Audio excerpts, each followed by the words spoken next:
Hello दोस्तों, तो यार स्वागत है आपका इस वीडियो में। और इस एपिसोड में अब फिर से एक नया ट्विस्ट आने वाला है। तो ठीक है यार, मैं समझाने की कोशिश करूंगा ना दिक्कत वाली बात क्या है। तो यहाँ पे हमें एपिसोड की शुरुआत में दिखाया जाता है कि जो मायूरी का माइक्रोवेव होता है। जी हाँ दोस्तों, ये जो एक्सपेरिमेंट चल रहा है वो बेसिकली मायूरी के माइक्रोवेव पे चल रहा है।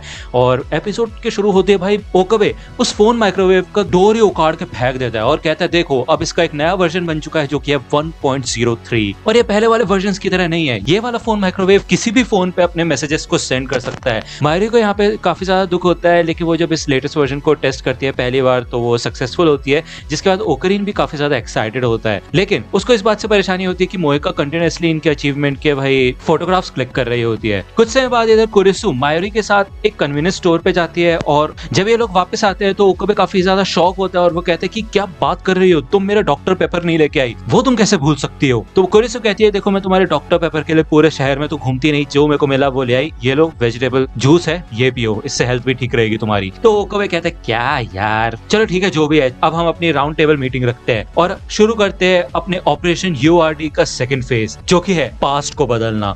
ये सुनते भाई कुरिसु शॉक हो जाती है और वो कहती कि नहीं देखो मैं तुम्हें मना कर रही हूँ, ये बिल्कुल नहीं करना है हमें, नहीं तो एक टाइम पैराडॉक्स क्रिएट हो जाएगा। हम पास्ट को तो बिल्कुल भी चेंज नहीं कर सकते, काफी ज्यादा रिस्की हो सकता है। तो ओकोबे को यहाँ पे कोई फर्क नहीं पड़ रहा होता खास, और वो कहते हैं नहीं हम कुछ ज्यादा बड़ा चेंज नहीं करेंगे, हम छोटी सी चीज चेंज करेंगे। ऐसा करते हैं कि जो लॉटरी में नंबर निकलने वाले होंगे ना वो हम पास्ट में भेज देंगे, जिससे कि वो लॉटरी हम खरीद ले और जीत जाए। तो मायूरी कहती है कि ओ करीन मैंने तो ये सोचा भी नहीं था कि तुम ऐसा कुछ बोलोगे, तुम कितने सेल्फिश हो, माइक्रोवेव को अपने फायदे के लिए इस्तेमाल करना चाहते हो। दारू कहते हैं कि देखो मेरे को कोई प्रॉब्लम नहीं है क्योंकि उस पैसे से हम अपनी लैब में नए पार्ट्स को लेकर आ सकते हैं तो हमारा फायदा ही होगा। कुरिसु कहती है कि ये कितना घटिया प्लान है यार। इससे ओकाबे को काफी ज्यादा गुस्सा आ जाता है और वो कहता है कि देखो देखो देखो सेलिब्रिटी को, वैसे अपने पापा के पैसों पे ऐसा जीती है और अब ऐसी बातें कर रही है। तो दारू इधर ओकाबे को बताते हैं कि कई तरीके की लॉटरी टिकट्स होती है और हमें इस एक्सपेरिमेंट के लिए किसी एक को चुनना होगा। ओकाबे तभी मोएका 100 में छेड़छाड़ कर रही है और उसने उसको ईमेल किया होता है कि वो इस मशीन को ले जाना चाहती है। तो ओकाबे कहता है देखो मैंने तुम्हें मना कर दिया एक बार को, तो प्लीज इसके आसपास मत भटको। वो यहाँ पे भाई मायोरी और कुरिसु के बीच में उसको बिठा देता है और बोलता है कि इसका ध्यान रखना, ठीक है, जिससे कुरिसु को काफी गुस्सा आता है। यहाँ पे दारू कुछ लॉटरी वेबसाइट्स को खोलता है और उन वेबसाइट्स को ओकाबे को दिखाता है जो कि होती है लॉटो 6 की। ओकाबे देखता है कि भाई फर्स्ट प्राइज तो 200 मिलियन येन का है, इतनी बड़ी अमाउंट भी नहीं जीतनी यार, लोगों की अटेंशन हमारे ऊपर जाएगी। मेरे ख्याल से सेकंड नहीं थर्ड प्राइज ठीक रहेगा जिसमें 7 लाख येन है। यहाँ पे भाई मायूरी मोएको को इधर एक छोटा सा टूर देती है इस फ्यूचर गैजेट लैब का, उसे बताती है अपने ऊपा कुशन के बारे में और वगैरह वगैरह, और साथ ही साथ मोएका अपने फोन का इस्तेमाल करके यहाँ पे लैब की पिक्चर्स भी लेती है। तभी ओकाबे इधर मोएका के पास आता है और वो कहता है ठीक है फिर तुम अब हमारी लैब मेंबर हो, इसलिए एक ऐसा मैसेज लिखो जो कि 36 कैरेक्टर्स के अंदर हो और ये मैसेज पास्ट में जाएगा। मैसेज कुछ ऐसा होना चाहिए जिससे कि मेरे जैसे लापरवाह इंसान उस मैसेज को देख के वो लॉटरी का नंबर खरीद ले। तो यहाँ पे मोएका एक छोटा सा मैसेज तैयार कर देती है कि by this lottery you will win. जब ये एक्सपेरिमेंट शुरू होने वाला होता है तो ओकाबे कुरिसु को फिर से छेड़ना शुरू कर देता है और तभी माइक्रोवेव के अंदर से भाई स्पार्क निकलती है। यहाँ पे ओकाबे सेंड का बटन क्लिक करने से पहले थोड़ा हिचकिचाता है, उसे डर लग रहा होता है कि कहीं वो सच में टाइम पैराडॉक्स क्रिएट न कर दे जैसा कि कुरिसु कह रही थी, लेकिन फिर भी वो सेंड का बटन क्लिक कर देता है। इसी वक्त भाई उसको काफी अजीब सा फील होता है और यहाँ पे हमें फिर से एक डायवर्जेंस नंबर दिखाया जाता है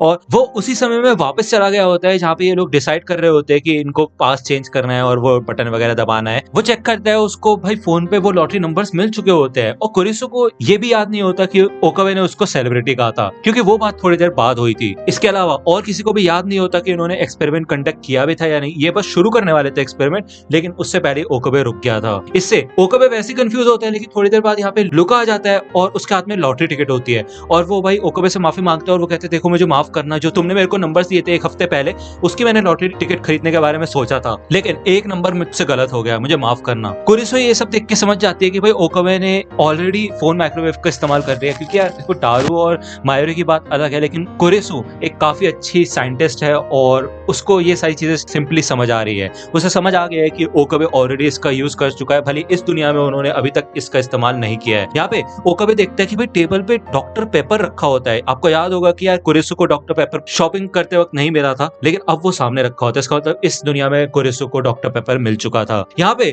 ओकाबे को एहसास होता है कि इसको वैसा ही फील हो रहा है जैसा उस दिन फील हुआ था जिस दिन माकी से कुरिसु की डेथ हुई थी। यहाँ पे वो सुजुहा के पास जाता है उससे कंफर्म करने के लिए कि क्या उसको पता है उस एक्सपेरिमेंट के बारे में जो हम ऊपर कर रहे हैं। तो सुजुहा कहती है कि हाँ वो टाइम मशीन, ये विंडो तुम्हारी खुली रहती है, उससे सारी बातें नीचे तक सुनाई देती है, तो चिंता करने वाली कोई बात नहीं है। लेकिन आई प्रॉमिस मैं ये सारी बातें किसी को भी नहीं बताऊंगी। मेरे ख्याल से तुम्हें जॉन टीटर से बात करनी चाहिए अपने एक्सपेरिमेंट के बारे में। तभी ओकाबे को याद आता है कि जॉन टीटर ने टाइम पैराडॉक्सेस के बारे में बताया था। उसके हिसाब से जब भी पास्ट में कुछ छेड़छाड़ होती है तो एक नए डाइवर्जेंस नंबर की शुरुआत होती है, जिससे उस आदमी की मेमोरीज मिट जाती है। अब मान लेते हैं कि एक वर्ल्ड लाइन में लूका ने उस लॉटरी की टिकट्स नहीं खरीदी थी, लेकिन वही दूसरी वर्ल्ड लाइन में उसने लॉटरी की टिकट्स खरीदी थी, तो इस वर्ल्ड लाइन में वही वाली मेमोरी मानी जाएगी जिसपे लूका ने वो टिकट्स खरीदी है। लेकिन कमाल की बात यह है कि ओकाबे को पिछली दुनिया के बारे में कुछ याद नहीं होना चाहिए था। उसे सिर्फ यह याद होना चाहिए था कि उसने अभी तक कोई एक्सपेरिमेंट किया ही नहीं है और उसकी पुरानी दुनिया की मेमोरीज मिट जानी चाहिए थी। तभी यहाँ पे मिस्टर ब्राउन आ जाते हैं और सूजो तो वही अंदर काम करने भाग जाती है और वो